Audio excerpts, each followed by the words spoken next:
This is the EURAUD I shared with you on Sunday in my analysis. I was looking for a standard breakout pullback, so we had the breakout.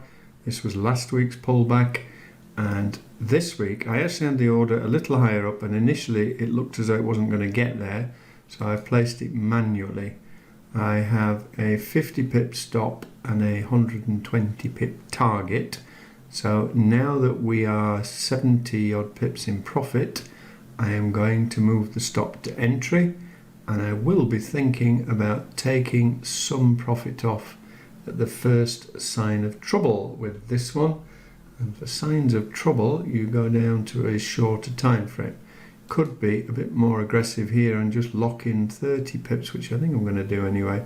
So this is where this current candlestick started, and fingers and toes crossed for the balance. Euro New Zealand, this is Ashley's head and shoulders. Head, left shoulder, right shoulder, neckline.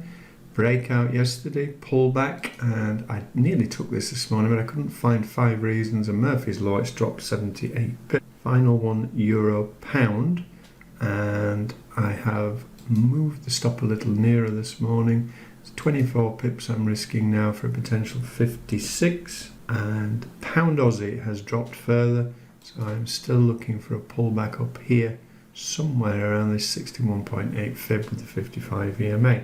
So, as to be expected, Trump on the case, Greenland, everything kicks off, and we're getting movement at last. Have a great week. So this is the Euro Aussie, and this is the benefit of leaving the balance to run. I wasn't overly confident it was going to break through here. And then with all the shenanigans with Trump yesterday, and then he's not going to invade Greenland, which he never was. If these Western politicians didn't read the heart of the deal, it was all a bluff, but he's got what he wanted. So today, you can see now the balance of this trade is currently 240 pips in profit, which is great.